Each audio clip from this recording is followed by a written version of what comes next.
Healthy runners, what's going on? Are you wondering if stretching is good for you? Or why do you kick your ankles when you run? Or what are the best recovery routines and exercises for runners? Then this is the episode for you. It's time to answer your running related questions with another Ask Duane episode. In today's informative episode, I'm going to answer listener submitted questions specific to injuries, injury prevention, and recovery for us as runners. Specifically in this episode, I'm going to really dive into certain questions related to stretching, staying healthy during the cold and flu season, warming up before foam rolling, kicking your ankles with running, and what does that mean? Marathon training with plantar fasciitis, correcting asymmetries in injury-prone runners, recovery routines and exercises for runners, and when is the best time to wear toe spacers? When's the best time to get a massage during training? And I'm going to share with you who my inspiration is and a fun related question that was submitted. So did you know that I will answer your question on the next one of these episodes if you submit it below within the show notes using the form I've created that really compiles all of these questions?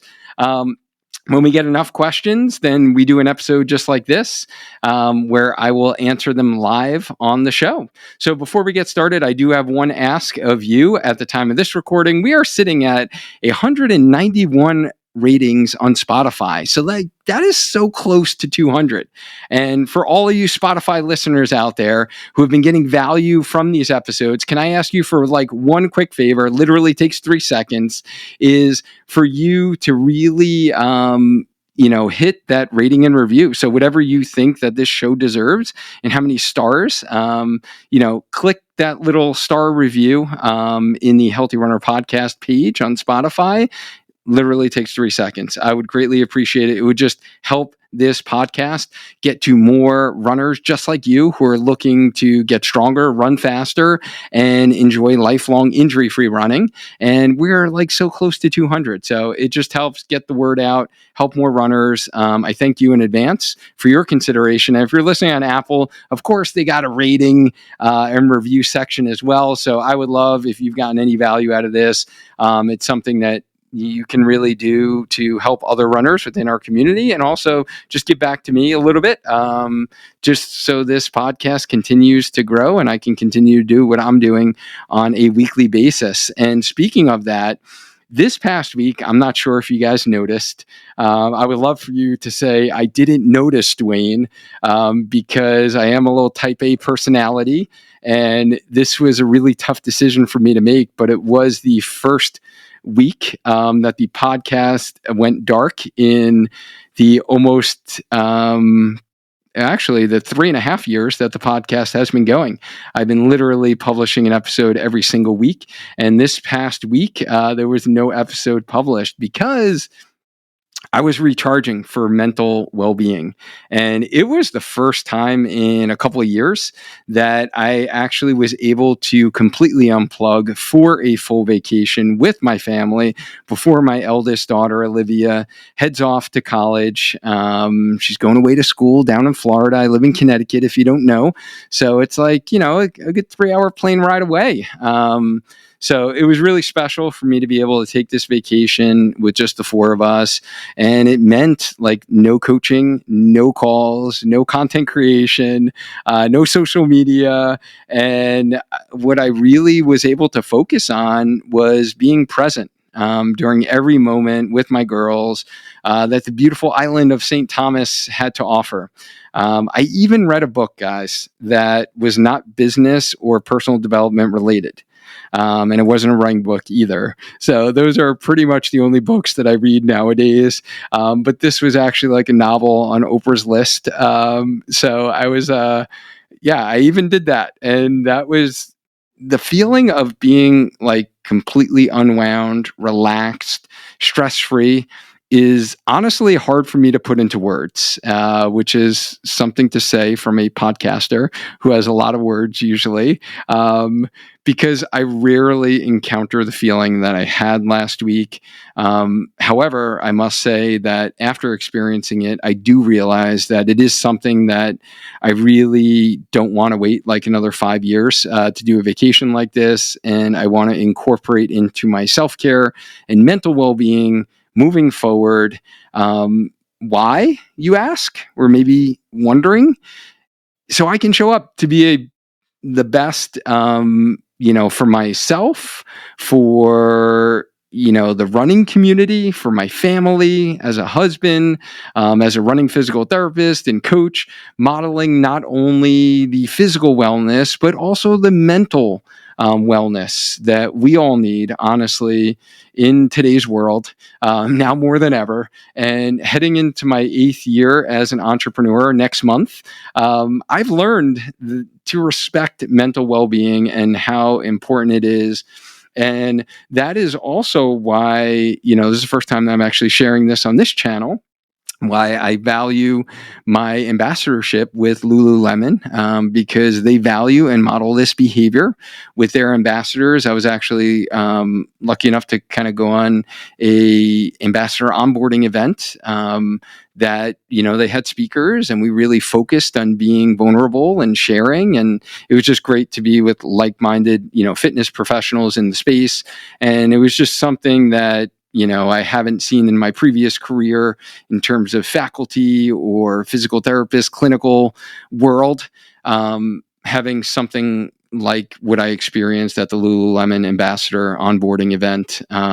So it really did allow me to feel confident and comfortable with going on this vacation without working in my business and without creating content and without interacting with you within the running community on social media. So if you are a type A runner who has had a hard time fully unwinding and relaxing like I have, I challenge you to incorporate like 5 minutes into your daily routine that you will work towards supporting your mental health, so you can continue enjoying lifelong injury-free running into your 40s, 50s, 60s, and beyond, because it's so important for all of us. And it was the first time that I was able to do that. We have gone away many times, and a lot of times I've talked about this on this show, a lot of the vacations we've taken, but I've always been doing work. I've always been waking up early before the family, to get content done, to make sure that the podcast is rolling out on a weekly basis. So I was going to just about apologize for going dark for a week, but I'm not going to do that because I'm working on being okay with that and having grace with myself, in making sure that I took that time for myself, because I do value it and think it's really important, and think that all of us should be incorporating that into our training as runners, but honestly, most importantly, for your life, right? So St. Thomas, by the way, didn't disappoint at all. If for those who haven't been there yet, I'm like super grateful I was able to have the opportunity to spend that quality time together, making memories with my family that's going to last a lifetime. Some of the highlights, if you're interested, were exploring numerous gorgeous beaches. Oh my goodness, just so many beaches. Gorgeous, gorgeous beaches. Swimming with sea turtles in their natural habitat was just like super amazing. Snorkeling in St. John, which is like very close. I was at the Red Hook portion of St. Thomas. So it was a quick little ferry ride over to St. John. Saw many, many sea turtles just naturally in the beach there, snorkeling, which was super cool. Also saw some in St. Thomas as well. So I've never experienced, they're like gorgeous creatures, by the way. Never experienced something like that. And then we also did a swimming interaction with dolphins for Gabby's birthday, which she just turned 15. So that's my youngest. And, I got to a little dance with dolphin, which was pretty cool. Never done anything like that before. Snorkeling in the reefs seeing all the different fish was super cool. Some pool time, family meals. Like we wound up staying at a condo. So, we were able to cook some meals so we didn't have to go out every, single time, but gathering together as a family to like watch the Olympics. Hopefully you guys have been enjoying it. We had some crazy moments, right? In like track and field. We had some exciting races to cheer for. So just doing that as a family together was like pretty cool. Doing like family games. I mentioned reading a book. That was definitely something that I don't do a lot of at all. And just not being on a schedule. Like that was, what I think about this past week was like all about smiles, laughs, like full relaxation, with lots of sun. So we are a big beach family. So we love the beach, the sun, lots of sunscreen we needed for St. Thomas. And even with that sunscreen, it was like you felt like how powerful the sun was. So yeah, if any of you guys are interested in going to St. Thomas, like shoot me a message on social at Spark Healthy Runner on Instagram. I'll let you know of the condo that I stayed out at the Airbnb. He's actually a friend of the show here, so I highly recommend it. Shoot me a DM and I will send you the link if you're interested. It was a great area. Awesome resort, like very closed, safe, had the pool, had the beach, had everything we needed. And we were able to it's so important, I find, like as our family has gotten older, to not be in like one hotel room together and, have our own space and be able to, have meals at the condo, not have to go out for every single meal. So that was like super cool, but just kind of updating you guys. And hopefully you enjoyed our last episode with Coach Latoya on how to continue your training during vacation time, because I know this is vacation season. So if you haven't checked that out, make sure you check out that one, episode 239 on the Healthy Runner podcast. But now let's get into your running injury and recovery questions. And the first question that you guys have submitted is, I can't decide if stretching is good for me. And I say this as someone who has been teaching yoga for 10 years. And I thought stretching and yoga would help mitigate the tightness I described previously. I find that initially I do feel better after gentle stretching yoga, but the results are always temporary. Would you recommend dry needling as a way to rewire the pain receptors that seem to still be on after my injury? So great question. If I could summarize here, this is someone who is a dedicated yogi, right? He's been teaching it for 10 years and really looking to mitigate tightness. Sounds like going through an injury time period, and she does feel better when she does gentle stretching or yoga, but the results are always temporary. So I'll kind of address maybe the second part, because that's the quicker answer in terms of like dry needling as a way to rewire. Absolutely, you could try dry needling, which is a great way to reset the system, where it can rewire muscle pattern, muscle length relationship, and just from like a pain standpoint. So I'm not sure if you're currently dealing with pain. If you are, then dry needling could be very effective at just like resetting, shutting down some of those pain receptors. You can treat trigger points that are a little deeper that maybe a stretch can't touch, or like self myofascial release techniques with the foam roller, lacrosse ball, massage gun can't get to. So dry needling could be an effective way to do that. By the way, if those who aren't familiar with it, it is the same exact instrument needle that acupuncturists use. However, dry needling is performed by physical therapists and use it not as an Eastern medicine philosophy at restoring chi, energy flow, any of that, but strictly from a muscle standpoint with palpating specific muscles, seeing if it reproduces familiar pain with an active trigger point, or sometimes we have latent trigger points, and we could treat those trigger points with the needle that goes a little bit deeper traditionally than you would get with acupuncture.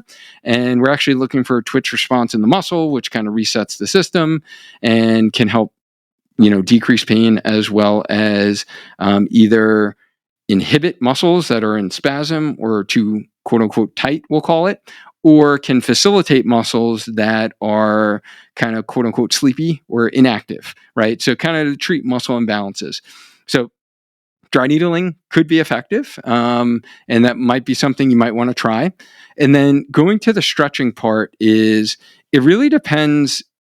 If stretching is good for you, depends upon what results are you looking for. Are you looking for more flexibility? Are you looking to stay healthy? Are you looking to improve cool down and recovery more for like mental well-being? So let's address like the first piece of that is, if you're looking for more flexibility, then stretching will be the best way to improve flexibility. If you're looking to improve flexibility, don't just go by how you feel in terms of you feel a muscle is tight. Sometimes we feel a muscle is tight, but it's actually a weak muscle that feels tight. So I would just make sure you get it assessed by like a healthcare practitioner who's going to look and assess, okay, are your hip flexors in fact tight, or do you just feel like they're tight, right? So there are muscle length tests that we can do to determine, is your hip flexor tight on one side? Is your calf muscle tight on one side versus the other? So I guess just like having that accurate representation of, is it actually tight and a flexibility issue, or do you just feel it's tight? Because like I said, sometimes we feel something's tight that's actually weak. So we want to make sure, because stretching is going to help that, right? We actually need to strengthen that muscle in order to help that. If you're looking to stay healthy and you're thinking stretching will help you stay healthy, unfortunately, I'm going to be the bearer of bad news, is that really the evidence doesn't support that at all. So there really is not much evidence whatsoever in terms of like stretching for injury prevention purposes.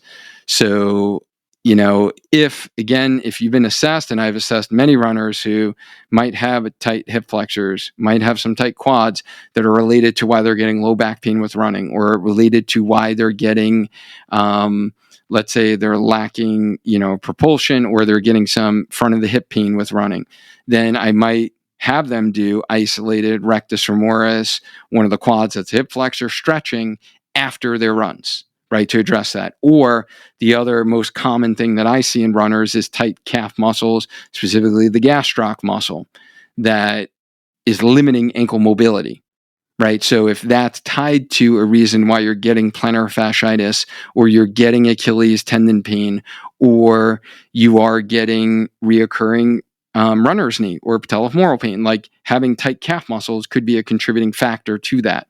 So if that is, deemed an impairment, we call it, or a contributory factor, then that could help you prevent that specific pain from coming back again.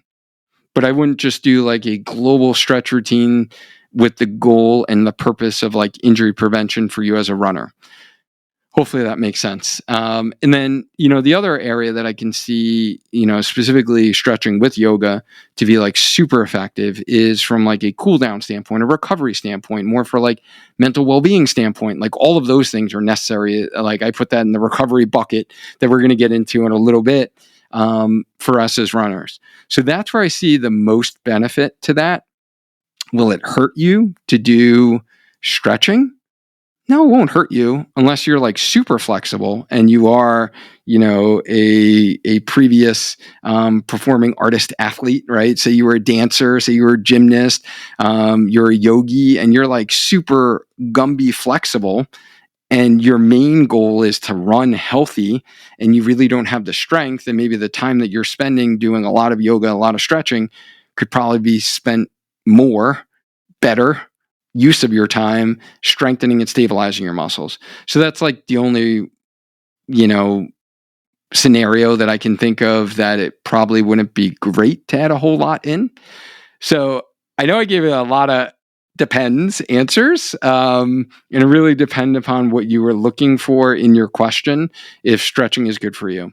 And I thought it was a great question. So thank you so much for submitting it. And I'm sure there were a lot of other people that were thinking the same thing as you. And just in case you guys are new to the channel, to the podcast, stretching, we always want to do dynamic active warm up before your runs. Never sit, hold 30 to 60 seconds before your runs. Save that static stretching, we call it, for after your runs. That's the best time to actually restore those muscles back to their resting length, because when we're running, we're contracting our muscles every single step that we take, and those muscles kind of get a little bit shorter, and we never stretch, we never restore them back to their resting length. That being said, if you have tight hamstrings, that's going to be totally fine for you as a distance runner. As long as you're not sprinting out of the blocks. I'm running the 100, the 200, thinking about our recent Olympics here and our 100-meter champion, Noah Lyles there. If you're not doing any of that, like, you don't need good hamstring length, because we actually never go to even full excursion of hamstring length with distance running. So kind of hitting all those stretching bits. So I will try to not go as deep and elaborate into the next question for you guys. But next question I will tackle here is, so the question is, this might be a little better suited for the fall time. So we're a little early right now. We're being proactive, okay? Because it still is summer at the time of this recording. So the question is, how in the world do you stay healthy during cold and flu season, especially when you work with kids or have kids in your home, right? So for you teachers out there, daycare providers, you're at home with the kids. I feel like I'm always fighting for my life November through January to avoid illness, and still end up sick leading up to race day. Yeah, so this is definitely a challenge. It's something that is definitely common, right? And it can be tough. And I do find that a lot in our athletes who are racing, especially in December, January races. So if you are doing, Disney, if you're doing Houston, if you're doing some of those races that are taking place over the winter, it gets a lot tougher with the holidays. We're around so many people, right? You got Thanksgiving, then you got Christmas and right Hanukkah, like all those holidays. We're gathering with so many people. It does get tough to stay healthy, and then the weather's changing, and then it's flu season. Yeah, so the biggest thing I'm going to recommend, honestly, is sleep. First and foremost, like, we know that's the low-hanging fruit that's going to help your immune system. It's going to help keep you healthy. So, and that's usually the thing that none of us get enough of. So that's going to be your best solution, honestly, is making sure you're prioritizing sleep and having healthy sleep hygiene during those difficult times. And I recommend that for all my athletes before their races to begin with. We want to get the body fresh anyway, and it will also keep you healthy. The other thing I would recommend is checking out blackcurrant extract. So I actually had the founder of Curens, Fleur Krishman, on the show in episode 233 on the Healthy Runner podcast, where we really talked about the benefits of blackcurrant extract. And that's something that I personally have found helpful in staying healthy during my training. Like last year, I did a goal marathon, Cape Cod Marathon in the fall. And then I did the Disney Dopey Challenge right in that first week in January, right after the new year. We did a lot of traveling. We were in Disney for a good 10 days before the races. So we were around a whole heck of a lot of people in a lot of public places. And I do think that did help keep me healthy. So I didn't get a cold during that time period. So that's something anecdotally that I found helpful. There is some evidence for immunity with blackcurrant extract as well. That's out there. I would say it's more on the emerging level of evidence. We do have a 20% discount code if you use Healthy Runner with Curens. So if you just go to curens.com, their website, and you can get that 20% off. But that's something you might want to check out. Other remedies, and I actually did just listen to a podcast episode fairly recently, a couple months ago, that really looked at a bunch of the other products out there, remedies, whether it's elderberry extract, vitamin C, zinc, like emergency or airborne products. From that podcast episode, which was by a registered dietitian, it seems like there's really not a lot of great evidence for any of those. However, I'm not like the expert in this area to ask in terms of like true scientific evidence. I can say I've definitely have tried some of those in the past. I know a lot of people do. Those are things you may want to try, but the thing I could feel really confident in telling you is get more sleep. Prioritize that sleep during that time period. And then probably like just practice your natural things like proper hand washing, right? When you are coming into contact with many different children during those times when you want to stay healthy before your race. So hopefully that was helpful for you. Next question is, what is the advantage of doing the warm-up before foam rolling? Yeah, one real big advantage is blood flow. So you're increasing blood flow into your muscles, and then you're going to wind up doing your foam rolling with the goal of muscle activation. And or if you're doing your foam rolling not before a run, then you're more looking for from a restorative standpoint. Then you're really increasing blood flow before you're trying to relax some of your muscles, right, and release those muscles. So that would be the one advantage, is really blood flow. So it's probably going to be the quickest answer I'm going to have for all of these questions, by the way. Next question. Why do I kick my left ankle with my right heel when running? Could be due to a number of factors. It could be due to a narrow step width. I actually just evaluated one of my clients' gait videos just prior to hopping on here, and we were actually finding that she had a super narrow step width, and she literally was within a millimeter of kicking herself. She said sometimes she does when she is running. So I do find that is fairly common. So if you have a narrow step width and you land with your feet on like close to midline, essentially they almost like cross over in the midline, then that could lead to this. If you also have a bony rotation in the hip joint, so in your femur bone, which is the femur bone is the ball that connects into the socket, in early childhood development, when you've started walking, when you started sitting, if you either were a W sitter, so you sat like and played with your feet out to the side and your knees, like sitting on your knees, or if you excessively did a lot of the crisscross applesauce, right, in a rotated position, then you could possibly be retroverted in the hip joints. And I find that both of those extremes could lead to, either from a retroverted standpoint, that would be like a toe out position, then you might be clicking your heel, and it sounds like it's asymmetrical where it's only happening on one side. So you probably have one hip that's rotated versus the other. And especially if you have that asymmetrical posture, we do find it where it's common. Like if you sit with like one leg rotated outward in that crisscross applesauce, and then the other leg is rotated the opposite way. That's how my wife sits. So I definitely notice that a lot.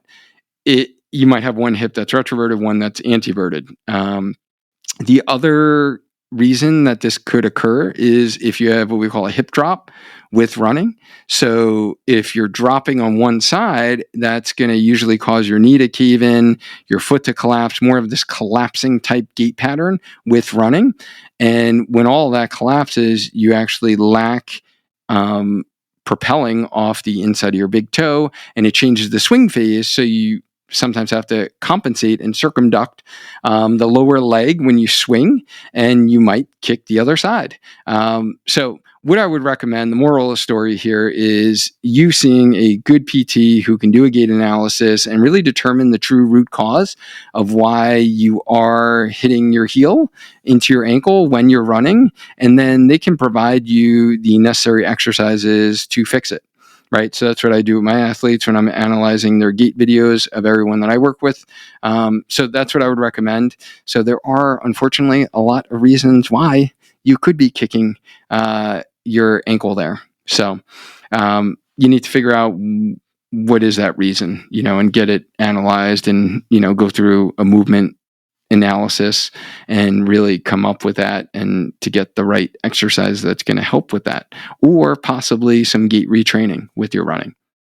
All right, next question. This is a marathon training question, and one that goes specifically to plantar fasciitis. So the question is it a good idea? Where does one start with training with plantar fasciitis? So I think the first question is is it a good idea to actually do a marathon if you currently have plantar fasciitis? And if so, where does one start? Wow. Yeah. So this is really depends question, because it really depends upon a number of factors. First off, depends on the level of pain that you're in with the plantar fasciitis. If it's low tissue irritability, a 0 to 3 on the pain scale, then you can certainly do it.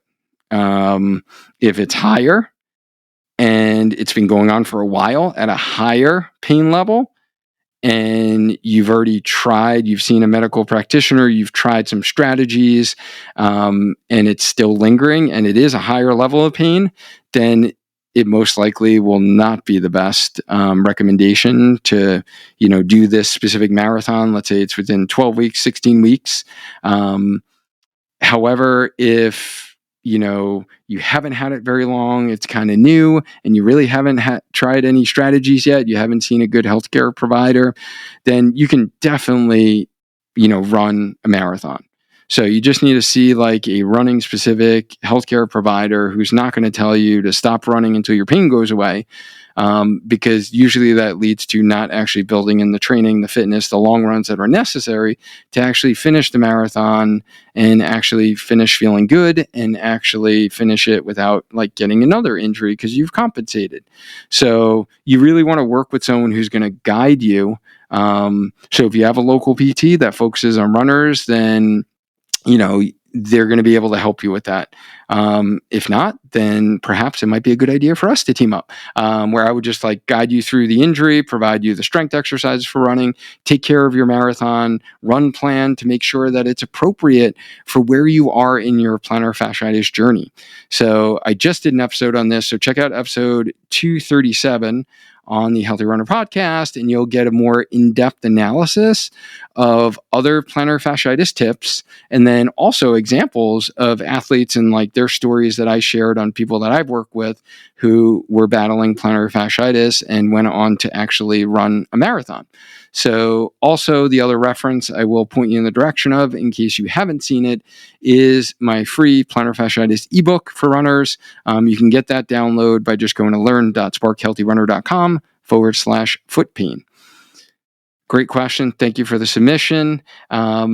Next question. I was diagnosed with a pars defect 5 years ago in my right lumbar spine. Because of this, I deal with constant tightness in my entire right side from my calf to my shoulder. I have worked with several PTs, have not been able to achieve permanent relief. Every time I train for a race, I get injured about 15 weeks into my block, just as my mileage is peaking. Right now, I'm dealing with iliotibial band syndrome, which led me to the YouTube channel, the podcast, and the info has been very helpful. Awesome. Glad the info has been helpful. I would be curious to hear your thoughts on correcting asymmetry in the body after an injury like mine. Yeah, the big thing. So first off, just for the listeners who don't know what a pars defect is, this could be something that occurs in early childhood development, where you actually have a defect in the spine. We actually call it, from the side view, when you look at this on radiograph, it's called the Scotti dog. So it's like my like diagnosis on radiographs. For those that don't know, my last name is Scotti. So this defect, it is associated with more of a quote unquote instability in the spine. So it's usually associated with someone who's hypermobile in their spine. I see plenty of gymnasts and dancers who had this condition when that was my subspecialty prior to working with runners exclusively. So I've seen many people with pars defect, and this could also, because I'm not sure of the age of the person who submitted this question, this could occur due to degenerative changes in the spine. So if this was diagnosed 5 years ago and you're a little older in age, or you're more seasoned as a runner, maybe you're in your 60s or 70s, it could be due to degenerative changes in the spine and also create some instability. So it depends upon what the cause of this is. I also did an episode in episode 155 on the Healthy Runner podcast, all about 5 types of low back pain in runners. So if you're listening to this, you have low back pain, go back and check out that episode for the more detailed version of what I'm talking about here. But really, I think the biggest thing about your question isn't so much specific to the pars defect in the right lumbar spine, but it's really due to asymmetries. And we do see asymmetries a lot in many runners. So even runners who are healthy have asymmetries. So I guess I just want to reassure you that if you've been told by a medical practitioner that you have asymmetry, that doesn't mean that you can't run healthy. That doesn't mean it's going to lead to an injury in the future, because our bodies are resilient and our bodies will compensate. So I guess that's the first thing I want to reassure you. However, if someone like yourself, it sounds like, is having these reoccurring injuries that keep popping up, it's always like, I see this a lot in the clients I work with. It's plantar fasciitis now on the right side, but it was IT band syndrome on the right side, and it was an SI joint issue on the right side as well. Like, there's something going on, right? That your body is compensating when you're running. So it's a matter of really getting down to the root cause and knowing exactly what's going on with your body. And then having a custom plan for yourself to work on those areas, like work on improving. So, your body isn't going to necessarily, respond to the global information out there on iliotibial band syndrome. So, like, I'm sure a lot of the tips that I shared in that episode or the YouTube video that you shared, hopefully you got my IT band download as well. That might not exactly work for you, because we need to really do a detailed assessment and get down to the root causes for your body. So that's what I would recommend. Just in the previous question, if you have a good local running PT in your area, that's what I would highly recommend for you. It sounds like you've actually been to, several PTs in the past. So it sounds like maybe just any medical practitioner, all are not created equal, unfortunately. Just like everything in life, I guess, right? Like restaurants we go to, right? Like, maybe you just haven't found the right one for you, who is going to take the time to actually get down to those root causes and really play that detective work. That's like the best part, and the part that I love most about what I do now with runners virtually.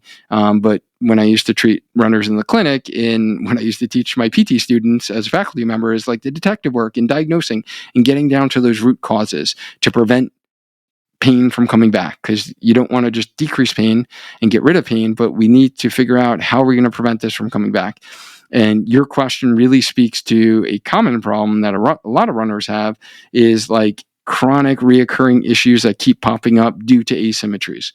So it sounds like we haven't found the root cause contributing factors for yourself. And then the other piece of that I will recommend for you, whoever submitted this question, is it sounds like it is related to that, like 15 weeks into the training block.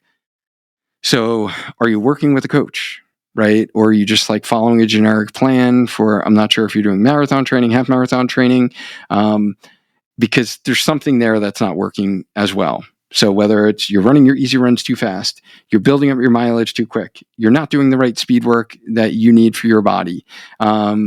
All of those variables play a role. So if you're not working with a really good run coach, then I would highly recommend that as well, because it's not only the physical aspect of it from like the medical side of things and working with PTs, but also, and this is where I've come to appreciate so much more, coming from that only medical space for a good 15 years of my career.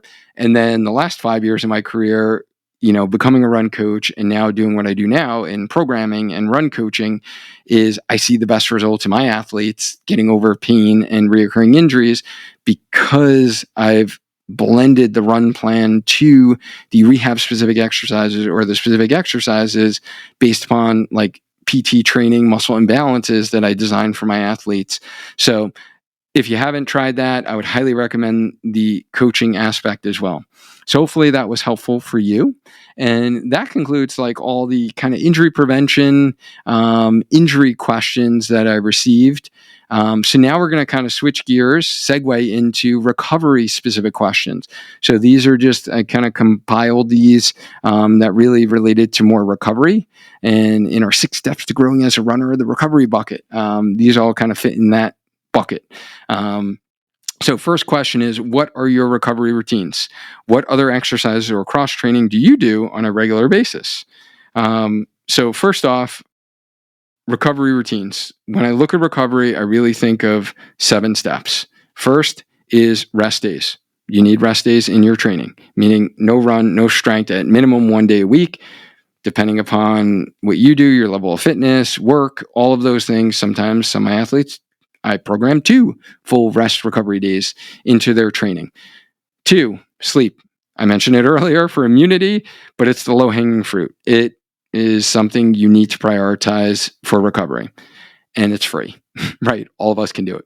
3, foam rolling exercises. So I have, and this really speaks to the second part of your question in terms of like routines or exercises. Highly recommend. I have my Spark 7 foam rolling and massage stick exercises for runners on my YouTube channel. Foam rolling exercises can be very, very beneficial from a recovery standpoint after your long runs, after speed work, maybe later in the day after a hard training session, or even on your rest and recovery days to just increase blood flow and, help stimulate that recovery process. 4 is going to be massage. 5 is going to be stretching after your runs. And we kind of alluded to stretching earlier today. But that's a piece of the puzzle. Compression socks is another one that I've utilized for recovery. And then foot care for runners is kind of that 7-step. If you want more detailed information on that, I put that all together with some more comprehensive input into our recovery blueprint. So if you want to learn more about that, go to learn.sparkhealthyrunner.com/recovery. Or if you just want to listen to a podcast, then check out episode 196 on the Healthy Runner podcast to learn about those 7 steps of recovery that I really went in depth on, sharing some evidence, giving more like specific info. But going to your question in terms of recovery routine, I look at it more holistically, and it needs to be more of a comprehensive. There is not one magic bullet that is going to be the best recovery tool, best recovery method. In terms of the second part of your question in exercise or cross training, I'd be remiss not to mention that strength training in order to run is the most important thing that you can do for quote unquote cross training. I don't think of strength training as cross training. It's part of the training, and it's part of what you should be doing as a runner on a weekly basis, definitely. So if you're looking for a specific exercise, I actually just shared with you my 25-minute strength workout for runners. So this is kind of the 7 best exercises that I found over my 20-year career working with runners, of what are the 7 muscles that we need to activate as runners, and what are the 7 best exercises that are going to accomplish that activation that we need as runners to stay healthy, and then eventually to get stronger. So this is like the starting point. And I actually just published this on my YouTube channel. So if you go to the Spark Healthy Runner YouTube channel, you will see that right in the top page. I literally pinned it, so you can't miss it. It's there for you. This will be hugely beneficial. This is what I've been giving the athletes that I work with for months now. It's what I actually created the first content within our Healthy Runner Academy. Founding members, they got this workout video because they wanted something they can do efficiently to stay healthy, to work on strength. That's going to be an efficient method to actually do some run-specific strength. So that, hands down, will be better than even anything that I mentioned in those 7 steps. So make sure that you're doing that. Then make sure you're doing strength training. In terms of cross training, it really depends upon what your goals are. And for me personally, I don't do a lot of cross training because I focus on my aerobic fitness and capacity more specific to running. So if you want to get better at running, then you want to run. So specificity of training principle. However, there are those that for some reason, they've tried doing a 5-day run plan and they just can't. Maybe you have osteoarthritis in your knees, and that with your body, and you've worked on slowing down on your easy runs, and you've worked on things, cross training, whether it's biking, swimming, elliptical work, I have programmed into the athletes that I work with into their routines and schedule. Or if they really enjoy doing those things, or if you're a triathlete and obviously you're training for those elements, or even if you're not competing in races, but you also like to cycle, you also like to swim. So those can be great at building aerobic capacity. So if your goal is aerobic capacity development, that can be excellent for you. But if your goal is to cross train because you've heard that it's like the best thing for injury prevention, I wouldn't necessarily say that's true. And I have found that runners usually adapt to demands of running more frequently throughout the week. So even just going from a 3-day plan to a 4-day plan, or 4 days to 5 days, or if you're a marathoner, going from a 5-day plan to 6 days, you're going to be more successful if that's really properly progressed and built up, and you have all of the design of a run plan that you're balancing a short run day, recovery runs with long runs, and adding in some speed work on specific days. And you're not just running the same mileage every time you go out there every day of the week, and you're not running them at the same paces every day of the week, right? So you have to make sure that the run plan is balanced. So hopefully that answered your question in terms of recovery. I know that was like very detailed and comprehensive, but I believe I answered your question. But I thought it was a great question because I'm sure there are so many people who were wondering the same thing. The other thing, just because it ties back to our yoga question from before, for my folks who like to do yoga and find that very beneficial, some restorative yoga is great on those rest and recovery days, right? Like that's going to be helpful doing restorative yoga on those recovery days. If you're doing more like strength-based power yoga, that's not going to help you recover from the running, the strength training that you're doing during the week. So just kind of putting that out there just in case you're doing those and you're thinking you're aiding in recovery. You're probably not allowing your muscles to actually rebuild, which is the most important element of recovery. Is we're looking to rebuild our muscles so they can grow, they can tolerate the demands of running, they can get stronger with our strength training. So that's the whole purpose of recovery. Again, get more about recovery in the download that I will definitely link in the show notes. But thank you so much for your question. Next question we have is, I bought a pair of toe splays and I'm wondering if I should wear them after every run or just hard runs. So do I just wear them for my speed workouts or long runs? Great question. I highly recommend that all runners, as part of foot care, get into wearing toe spacers, which I'm going to stretch away from the mic to grab my pair that are sitting right here that I just took off my feet a couple minutes ago. These are the Naboso toe splays that I absolutely love and wore them after my run today and my strength session. So on a daily basis, I highly recommend runners, especially if you have a job where you're in closed-toed shoes a lot and or like not the best footwear for your job. If you have to wear like Oxfords if you're male, or if you have to wear any type of heeled shoes or like dress flats, females, where your toes are more squished and they don't get a chance to splay. At least 30 minutes a day. Like I want to see you in the toe splays because that's going to provide a gentle stretch to the muscles underneath the foot, will help restore toe alignment, and can actually help improve your deep muscle foot stabilization. So like, I feel like I've talked about these many times on the podcast. So if you guys haven't heard any episodes, you can go back and check out. I don't have the episodes off the top of my head right now that I did with Dr. Emily Splickle. She's been on the podcast twice before talking about this concept. They are one of our partners. You can get a discount with Naboso as well using the link within the show notes for 20% off using code HEALTHYRUNNER with a specific link that I do have for you in the show notes. But so 30 minutes a day is what I would recommend. And then, yes, it would be the most important. If you can't do it every single day, it's going to be most important. You can get the most bang for your buck to really increase blood flow into your feet to help stimulate recovery, decrease post-run swelling, is after the speed work, after the long runs. So those days, I definitely always prioritize it right after my run. However, most of you guys like probably don't have time to do that before you're off to work, right? During the day, if you're not working from home and you can't just like be chilling in your toe splays like I do during my work day, then, do it later in the day. But if you can, on your speed and long runs, definitely get in the toe splays. So Thank you for your question.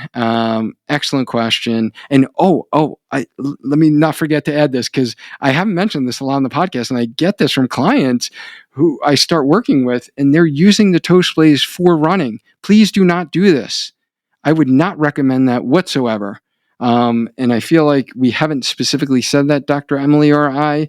I would not recommend that whatsoever. I don't.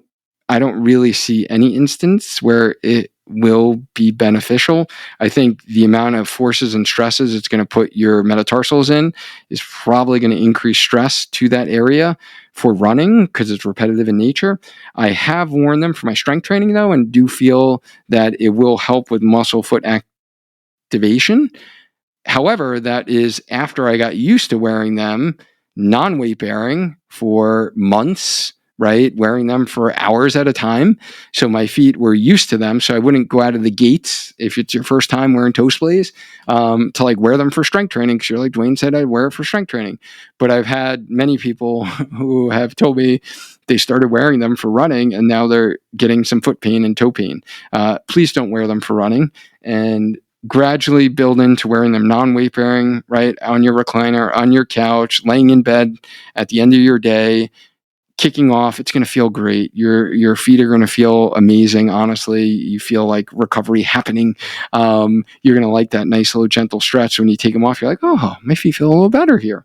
To wearing them where you can actually stand in them, maybe wearing them for standing, maybe wearing them randomly walking around your house, and then wearing them for strength training. Don't wear them for running. So there's a little disclaimer there. I'm glad that I got that in, because I don't want to hear that you guys are wearing them for running anymore. Next question. When is the best time to get a massage during my training cycle? I don't normally get them, but the idea sounds amazing. It does sound amazing. And I am someone who is new to the massage world, meaning I probably can count once I got a massage in like 15 years. And then I started getting massage probably about like 3 or 4 years ago, and was like, wow, this was like the most amazing thing ever. So every time we go down to Disney, my wife and I always book a spa appointment at the Grand Floridian Spa there. Highly recommend it. It's great to reset. I was talking about vacation resetting before. Massage is an amazing way to do that. And in terms of your training, if you could, and you have the means to, and you could actually find a good local masseuse, every 3 to 4 weeks would be like amazing. Like that would be ideal scenario. Not many of us can do that and, afford that or have the time, can schedule it, all the like constraints that we have, right, with our busy lives. That would be amazing. I just would stay away from doing a couple of days before a big goal race or 1 or 2 days right after your race. So the body's still repairing itself. Your muscles are starting to repair themselves after the race.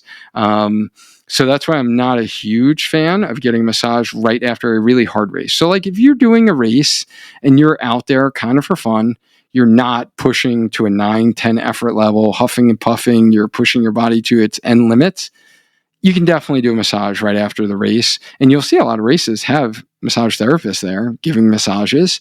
So I wouldn't say it'd be bad to do it after the race. I would just make sure that they're super gentle and that they're not doing any deep tissue work after the race. Because again, your muscles are starting to repair itself. So you'd want like a nice, what we call superficial massage, surface level, not going very deep, more to just increase a little blood flow, help the repair process take place. And that's why I don't recommend it for like marathoners, especially not till, 4 or 5 days post race. Then you can go for the massage if you're looking to like, okay, now let's like reset the body and like allow it to continue to recover and heal after a race. And I wouldn't do it a day before a race or 2 days before a race, just because number one, you don't want like all that training to be like affected by, maybe someone being a little aggressive during their massage, or, you don't know how your body responds to massage and then racing. And plus it's almost like sometimes you can cause too much relaxation in your muscles. And it's like for race day, you want your muscles to be like amped, ready to go, pumped. And then the other thing I will mention is massages are very specific to the person, the individual. We all have different thresholds for pain, pressure, and you need to give feedback. We've gotten massages before, my wife and I, like where someone's like super aggressive, and you can be in pain for days if someone's like too aggressive. So you got to communicate with the person who's giving the massage and make sure it shouldn't be painful. Like massage should not be painful. I know there are deep tissue massage and there are some schools of thought out there by either runners or even practitioners that are like, I got to do a deep tissue massage to really get these trigger points and really loosen this muscle, and then it will release. I have a little different mindset. I've been doing soft tissue work, whether it's with hands, instruments, dry needling, throughout my career. I think it's very dependent upon the person. And if it's painful during the process, I think you need to give feedback, because the whole point of a massage is to actually relax the body, relax the muscles. And I find that if it is too aggressive, too painful, then your muscle is going to have the opposite effect and tighten up even more, if not in that muscle, surrounding muscles, to protect itself. So communication is super important when you are getting massage. But you're right, if you have the right amount of pressure, it could be amazing. And it can help with recovery. So that's why it is one of those steps in recovery. So hopefully that answered your question in terms of when to get massages during your training cycle. So thank you for your submission. And let's get to two personal questions that someone asked. First question is, who inspires you? So this is a great question, because I was actually just asked this question at the Lululemon Ambassador event that I mentioned earlier. Is that we were very vulnerable and we went around the room, and this was actually one of the questions that was asked of me. So I will share with you guys what my answer was for that. First and foremost, inspiration was my mom, is my mom. So for those that don't know, I did lose my mom due to COVID back in 2021, 1 month before the vaccine came out, unfortunately. And, she was my inspiration throughout my whole life.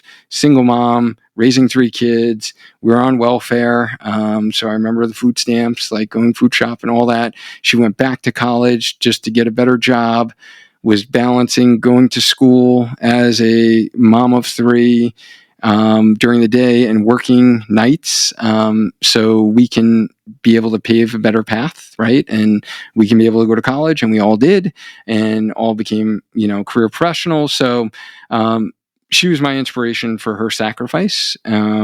So I think that's first and foremost, is mom. And then definitely my wife, honestly, and everything that she has balanced, things she's overcome in her upbringing, being the daughter of 2 immigrants, coming to this country, really not having anything either.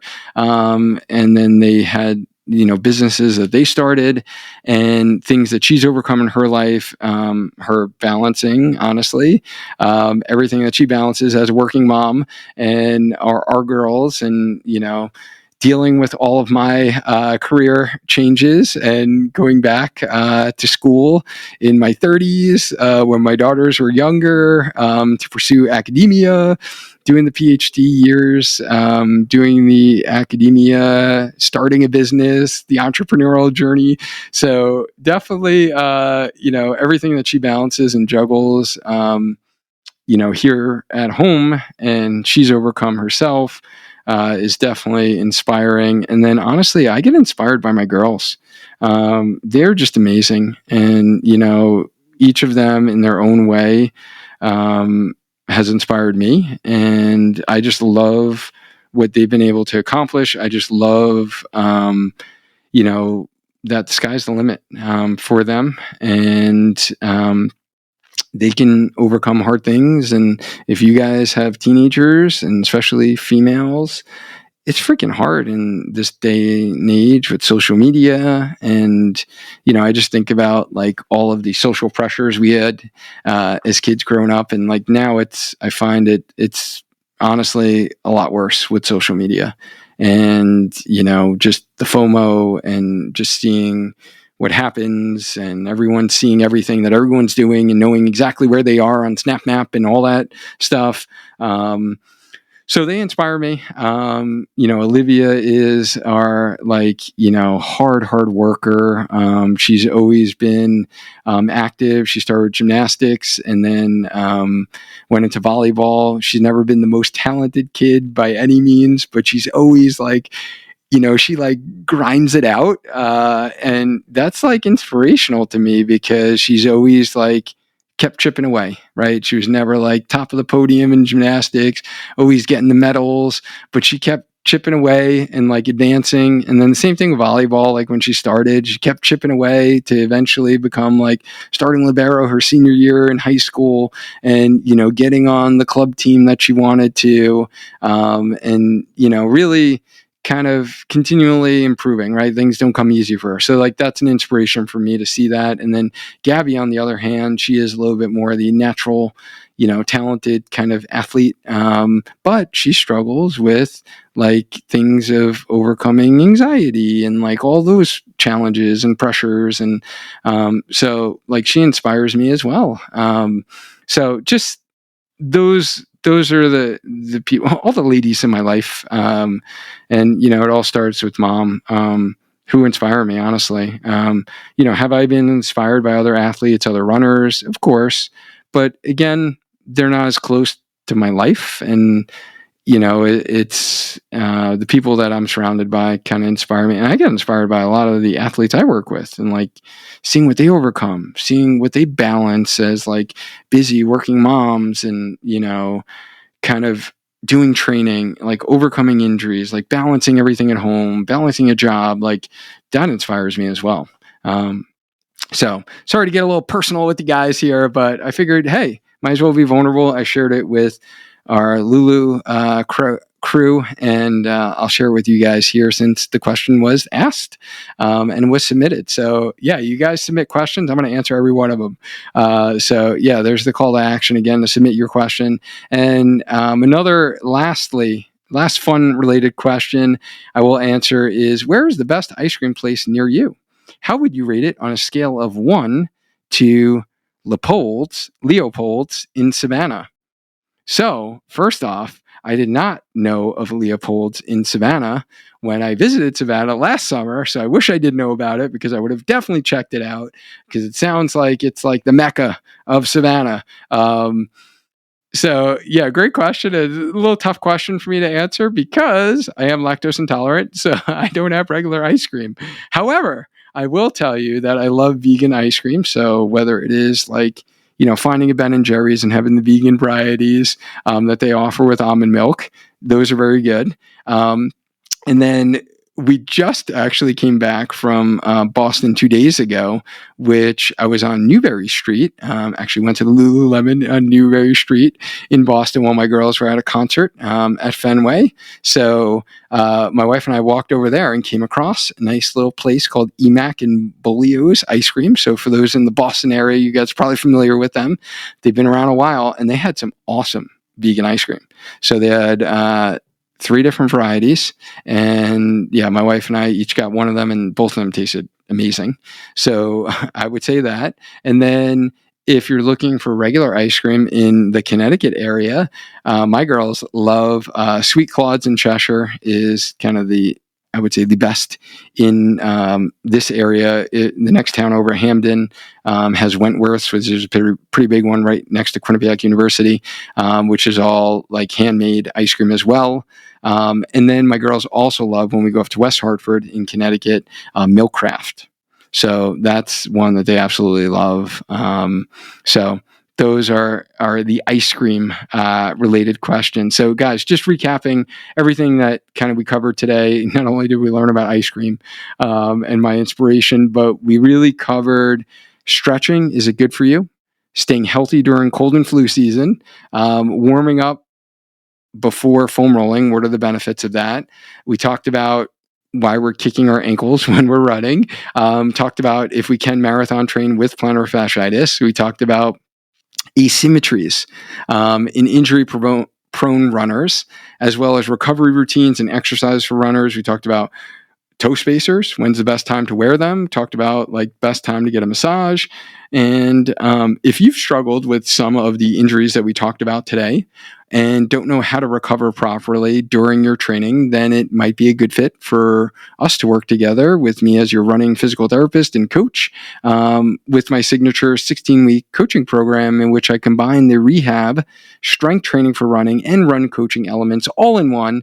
So if you're ready to invest in becoming a lifelong injury-free runner and you would like to determine if you're a good fit for my Spark Back coaching program, then grab a slot in my calendar and we can discuss. Just simply go to learn.sparkhealthyrunner.com/coaching.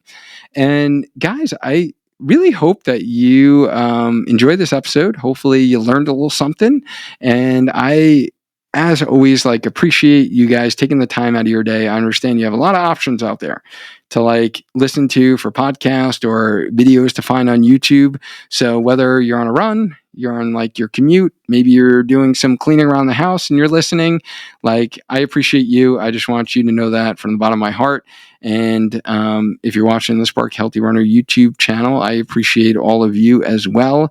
And if you like this training, then you'll surely like the next. If you're listening on the podcast, queue up episode 196 to learn all about how to recover from running in 7 easy steps, or just click the video I have for you within YouTube. As always, guys, let's maintain a strong mind, strong body, and let's just keep on running. Until next time.